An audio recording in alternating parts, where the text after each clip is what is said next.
Assalamualaikum warahmatullahi wabarakatuh. Alhamdulillahirabbil alamin. Wassalatu wassalamu ala asyrafil anbiya wal mursalin wa ala alihi wa sahbihi ajma'in. Langsung saja teman-teman, kami dari tim kitab JP3M ingin mengupas tentang bagaimana cara memakai mukena yang benar menurut dengan kaidah madhab Syafi'iyah. Dalam madhab Syafi'i, aurat perempuan dalam sholat adalah seluruh badan kecuali kedua telapak tangan dan wajah. Yang mana kita tahu bahwa wajah batasannya adalah dari arah menyamping seperti ini, dari mulai telinga satu ke telinga yang lain. Kemudian untuk atas dari mulai tumbuhnya rambut kepala sampai dagu. Ingat, dagu termasuk batas wajah. Dan ada satu kaidah dalam madhab Syafi'iyah, yaitu menyempurnakan perkara yang wajib maka hukumnya wajib.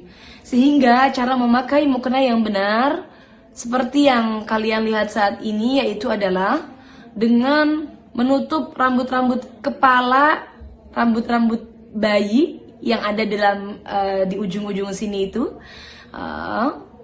Kemudian dengan menutup dagu tidak terlihat, karena ini termasuk menyempurnakan perkara yang wajib.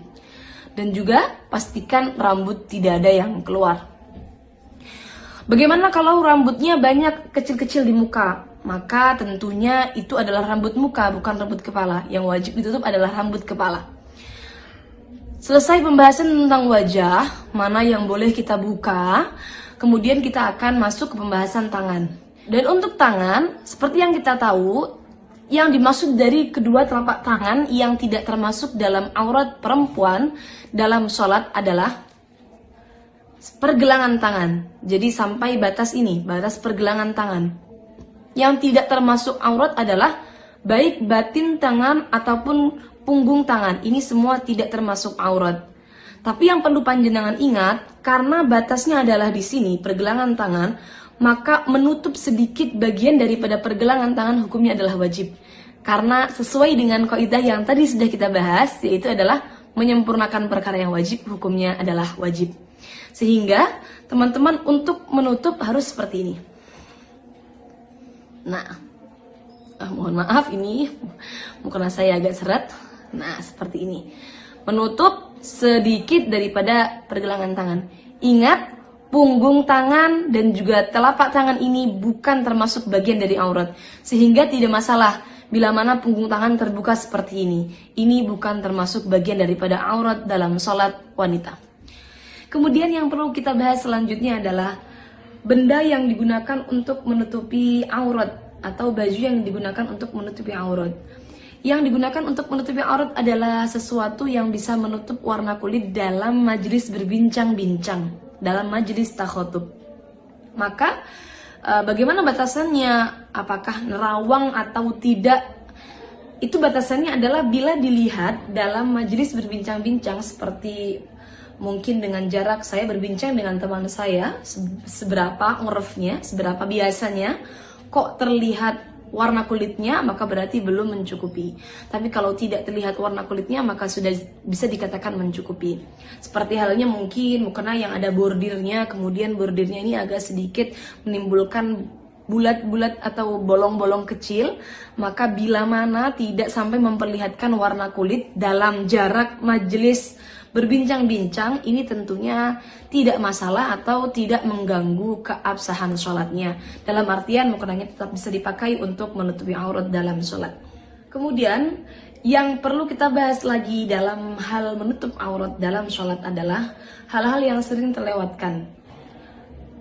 Yang pertama adalah longgarnya mukena, tangan mukena yang dipakai, sehingga ketika longgar, maka ini akan turun sehingga memperlihatkan pergelangan tangan yang tadi, yang mestinya tetap wajib kita tutup ya. Kemudian tidak menutup bagian dagu. Biasanya menggunakan mukena seperti ini. Nah, ini memperlihatkan bagian bawah dagu, yang mana ini termasuk aurat dalam sholat. Kemudian, kebiasaan yang salah adalah tembusnya rambut-rambut di belakang kepala ini. Karena perempuan biasanya rambutnya panjang, kemudian ketika digulung ke atas, maka rambutnya tembus ke mukenanya sampai keluar. Nah, ini juga perlu diperhatikan, jangan sampai tembus.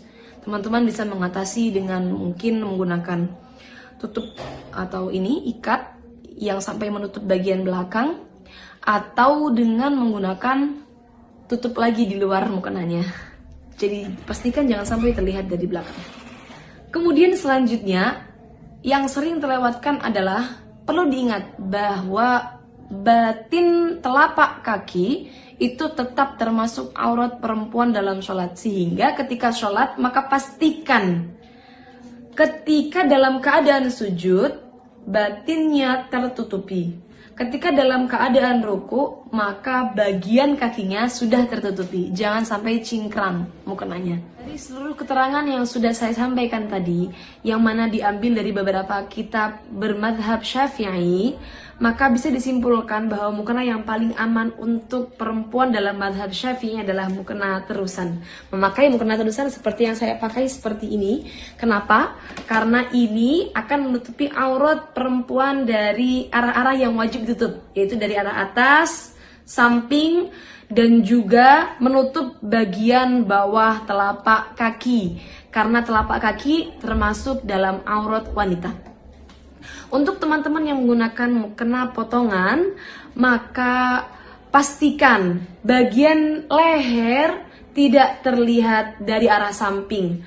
Kenapa? Karena kekurangan dalam mukena potongan adalah ketika berdiri, ketika ruku, ketika mengangkat tangan, maka bagian lehernya tetap terlihat.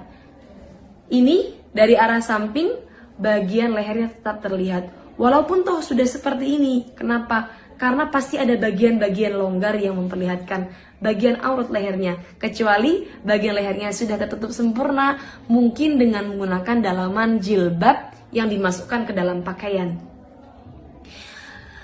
Sekian dari kami. Kurang lebihnya mohon maaf. Wassalamualaikum warahmatullahi wabarakatuh.